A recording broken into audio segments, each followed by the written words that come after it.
Shalom, shalom, bien-aimés dans le Seigneur, que Dieu vous bénisse. Je viens rapidement pendant 10 minutes parler de vous quelque chose de la part du Seigneur comme thème. Laisse Dieu parler, agir et combattre à ta place. Laisse Dieu parler, agir et combattre à ta place.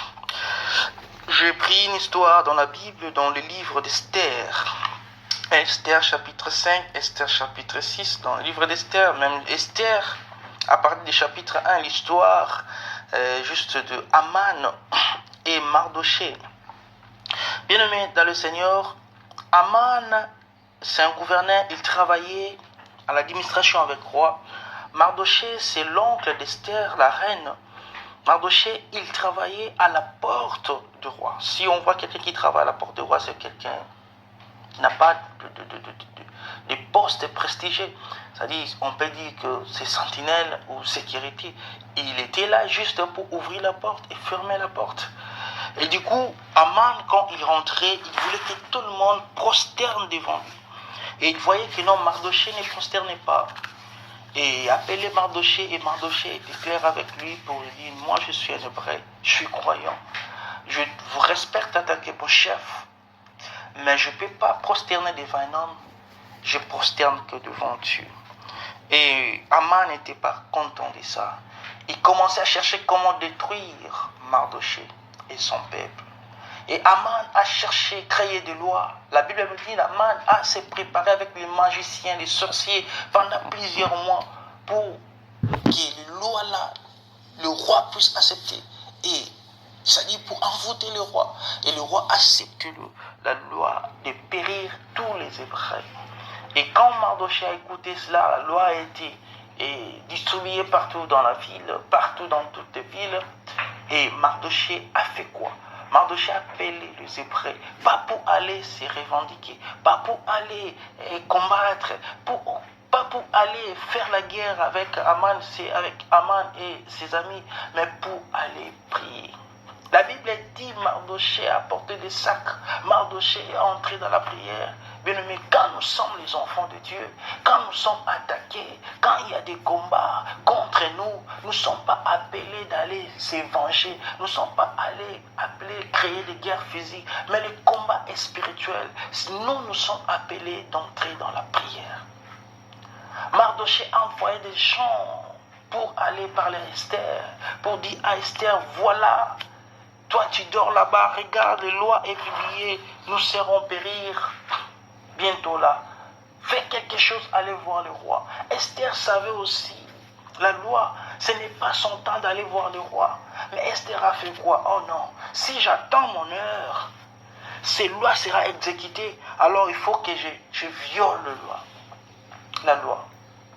Esther a dit, je sais que je vais violer la loi, mais entrons-nous dans la prière. 3 jours de prière, 3 jours de jeûne.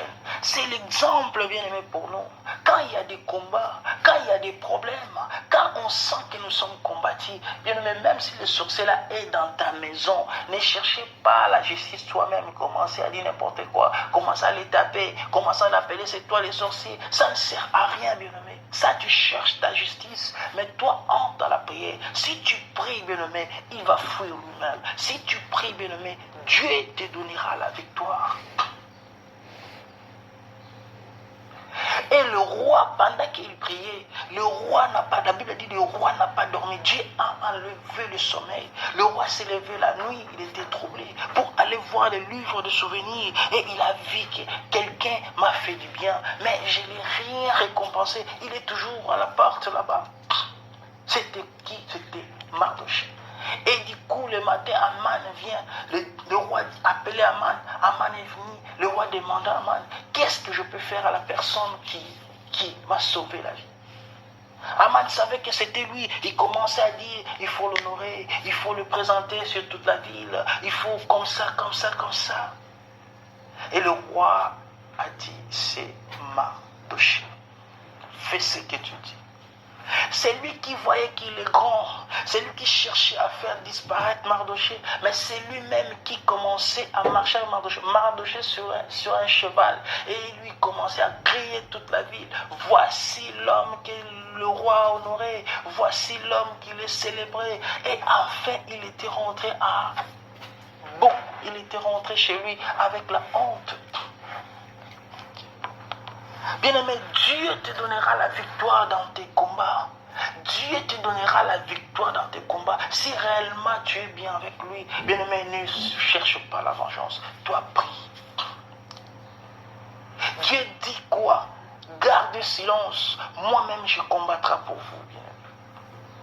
Ne cherchez pas à se venger. Ne cherchez pas à créer la justice. C'est comme sur la terre. Si quelqu'un vient te faire du mal, vient t'agresser, il ne faut pas aller chercher la justice toi-même.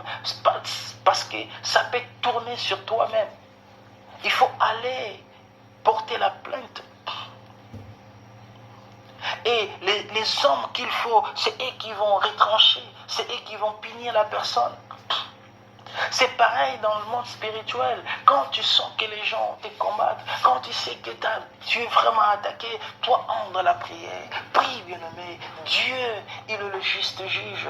Dieu sait bien frapper plus que les hommes. Dieu sait bien humilier plus que les hommes. Dieu sait bien parler plus que les hommes. Ce n'est pas à nous de parler, ce n'est pas à nous de combattre, ce n'est pas à nous d'agir, mais Dieu va parler.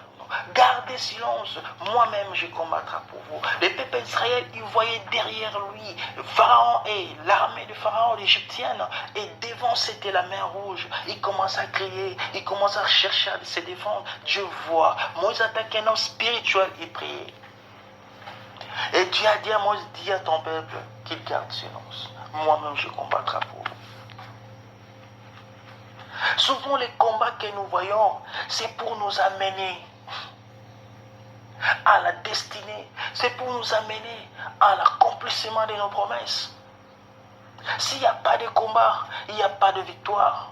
On parle de victoire quand il y a des combats. S'il n'y a pas de combat, il n'y a pas de succès. S'il n'y a pas de combat, il n'y a pas d'élévation. Voilà pourquoi nous sommes appelés toujours dans nos vies en tant que chrétiens de voir des combats.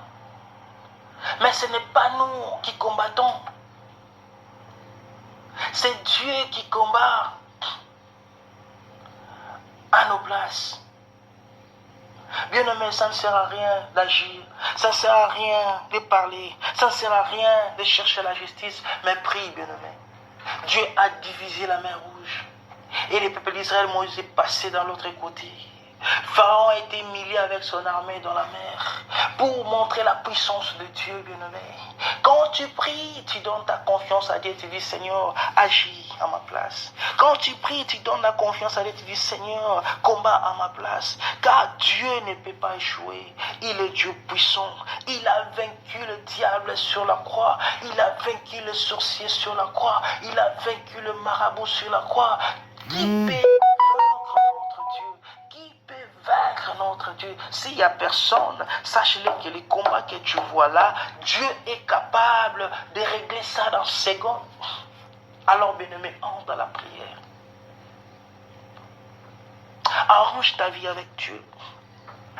La victoire est dans notre camp.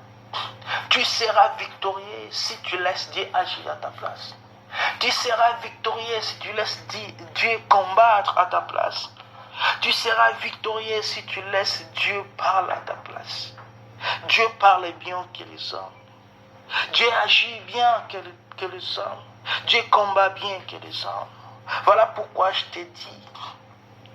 La Bible, l'apôtre Paul a dit, si moi je vis, ce n'est plus moi qui vis, que c'est Christ qui vit en moi. Si Jésus est en toi, tu es plus que vainqueur. Alors ne crains pas. Alors ne cherche pas la justice toi-même. Alors ne sois pas paniqué. Laisse Dieu parler et laisse Dieu agir à ta place. Car tu seras victorieux. Car tu seras victorieux. Parce que tu marches avec la victoire, tu marches avec Jésus, tu es victorieux. Ne crains pas les sorciers, ne crains pas le marabout, ne crains pas ce que tu vois dans tes yeux. Car les Égyptiens que vous voyez aujourd'hui, vous ne le verrez plus jamais. Dieu ne ment pas. Laisse Dieu parler,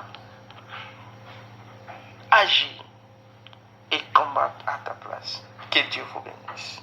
Que l'Éternel vous bénisse. Amen.